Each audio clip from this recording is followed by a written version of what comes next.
دوستو دامن وقت میں اب گنجائش نہیں ہے اور ایک لفظ سے جا رہا ہوں مصائب کی طرف، ایک لفظ سے۔ عاشور کا دن شروع ہوا اکبر کی اذان سے، ختم ہوا حسین کے سجدے پر۔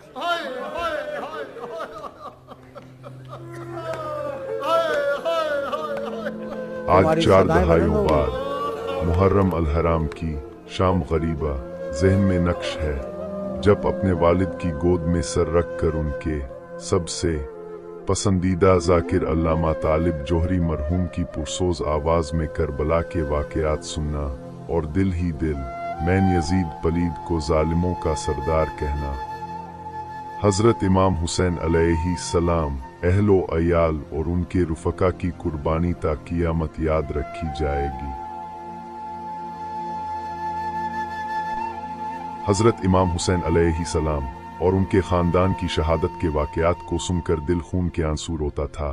ذاکرین جس خوبصورتی سے ان واقعات کو بیان کرتے تھے، ایسے محسوس ہوتا تھا کہ ہم بھی وہیں پہ موجود ہیں اور ہم ان کی وہ آو بکا اور ان کی وہ چیخیں سن رہے ہیں، اور دل ہی دل میں یزید کو کوستے تھے اور یہ سوچتے تھے کہ کیسے کوئی ایک شخص اتنا ظالم جابر اور سخت دل ہو سکتا ہے۔ نبی حضرت محمد صلی اللہ علیہ وسلم کے نواسے کو اس بے دردی سے شہید کر دے۔ یزید کو دل ہی دل میں کائنات کا سب سے بڑا ظالم انسان تصور کرتے۔ ایسے محسوس ہوتا تھا کہ شاید اس سے بڑا ظالم اس دنیا میں نہ پیدا ہوا ہے اور نہ ہی پیدا ہوگا۔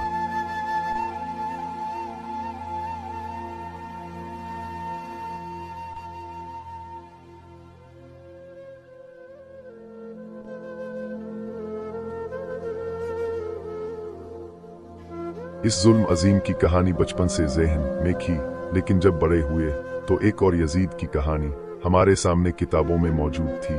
جنرل ڈائر، جس نے جلیانوالہ باغ میں معصوم نہتے انسانوں پر گولیوں کی بارش کی، اس میں بچے، نوجوان اور بوڑھے سب شامل تھے۔ ان معصوم لوگوں کو شہید کیا گیا۔ جنرل ڈائر سمجھتا تھا کہ تاریخ میں اس کا نام ایک بڑے فاتح کی طرح لکھا جائے گا۔ شاید اسے معلوم نہ تھا کہ تاریخ میں وہ صرف ایک ظالم قاتل انسان کے طور پر گمنامی کی زندگی گزارے گا، اور ہم سمجھتے تھے شاید اس سے بڑا ظالم اس دنیا میں نہ پیدا ہوا ہے اور نہ ہی پیدا ہوگا۔ 21ویں صدی میں بہت سی جنگیں، کبھی افغانستان، کبھی سیریا، کبھی عراق میں، ابھی یوکرین کی جنگ، ان تمام جنگوں میں انسانوں کا قتل عام ہوا۔ جنگ میں دونوں طرف سے انسان ایک دوسرے کو قتل کر کے اپنی طاقت کا اظہار کرتے ہیں، اور کمزور کی شکست اور ظالم کی جیت ہوتی ہے۔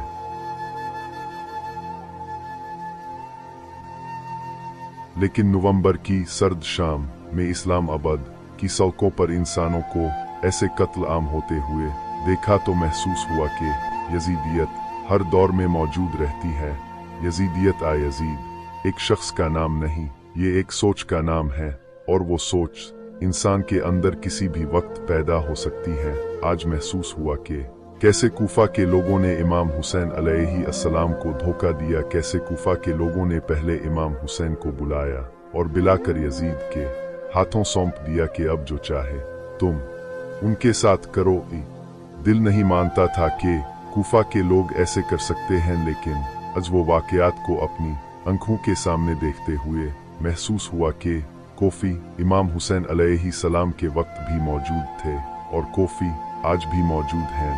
اس وقت خط لکھنے والے کوفی تھے، اور آج ٹیکنالوجی کی اس زمانے میں سچ کو چھپانے والے تمام میڈیا کے وہ لوگ جو جھوٹ پھیلانے میں اور جھوٹا پروپیگنڈا پھیلانے میں مصروف ہیں، وہ انہی کوفیوں کی طرح ہیں جنہوں نے اس وقت معصوموں کا ساتھ چھوڑا اور ظالم کے ساتھ کھڑے ہو کر ظلم اور بربریت کی ایک نئی مثال قائم کی۔ امام حسین علیہ السلام کے وقت ان کے سر کو تن سے جدا کر کے لوگوں میں خوف پیدا کیا گیا تاکہ کوئی بھی شخص یزید کے خلاف کھڑا نہ ہو سکے۔ آج اس وقت معصوم لوگوں کو قتل کر کے ان کے خاندانوں کو اس وقت مجبور کیا جا رہا ہے کہ وہ ان معصوموں کے خون کو چھپا دے، مگر اس وقت کے یزید یہ نہیں جانتے کہ خدا ہمیشہ مظلوموں کی مدد کرتا ہے۔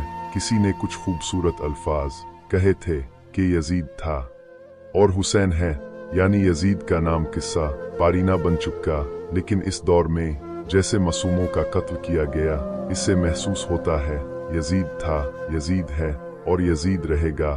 اور جب تک یہ تینوں ہیں اس وقت تک حسینیت بھی زندہ رہے گی۔